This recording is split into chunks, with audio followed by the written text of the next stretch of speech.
60 বছর বয়সে কোটি টাকা দিয়ে কি হবে? যদি 18 বছর বয়সের শখগুলো পূর্ণ করতে না পারি কি হবে? শেষ মুহূর্তে 100 কোটি টাকা কামিয়ে কি হবে? তখন তো আর বেঁচেই থাকবো না। এখন এই বয়সের শখগুলো যদি পূর্ণ করতে না পারে, ছেলে মানুষ বয়স 18 হওয়ার পরই সে বাস্তবতা শিখে যায়, সে পরিস্থিতি বুঝে নিতে শিখে যায়। দায়িত্ব কি জিনিস তাকে শিখাতে হয় না, এমনিতেই বুঝে যায়। 18 বছরের পর একটা ছেলে বেকার থাকার যে কি যন্ত্রণা সেটা কেউ বুঝবে না। একটা ছেলে মানুষ বেকার, একটা ছেলে মানুষ ইনকাম করতে পারে না, এই কষ্টটা কেউ কখনো বুঝবে না। প্রত্যেকটা মানুষ তাকে ভুল বুঝবে। অথচ শেষ বয়সে এসে 100 কোটি টাকা দিয়ে কি হবে? আমার এই 18 বছর বয়সের যে স্বপ্নগুলো, যেই শখ আহ্লাদগুলো, আমি তো সেইগুলোই পূর্ণ করতে পারলাম না।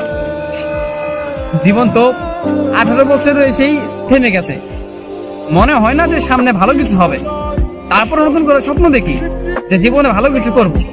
অথচ 18 বছরটা পার হতেই এখন মনে হচ্ছে যে জীবনটা এখানে থেমে গেলেই ভালো হয়, আর সহ্য হয় না। এত কষ্ট, এত যন্ত্রণা, এত চোখের সামনে বারবার ভেঙে পড়া, এগুলো সহ্য হয় না। একটা ছেলে জানে, বিশ্বাস করেন ভাই, একটা ছেলে জানে যে কষ্টগুলো মানে দেখে। বয়স 18 হয়ে গেছে, তার ইনকাম নাই, তার স্বপ্ন পূরণ নাই, তার শখ আল্লাহ সব মিশে যায়, মানে সব ভেঙে যায়, চুরমার হয়ে যায়। এখানে তার কত কিছু হয়। আর একটা 18 বছর পর একটা ছেলে মানুষ, বিশেষ করে তার সবচেয়ে শখের যে জিনিসটা হয় সেটা কি জানেন ভাই? সেটা হচ্ছে একটা মেয়ে মানুষ।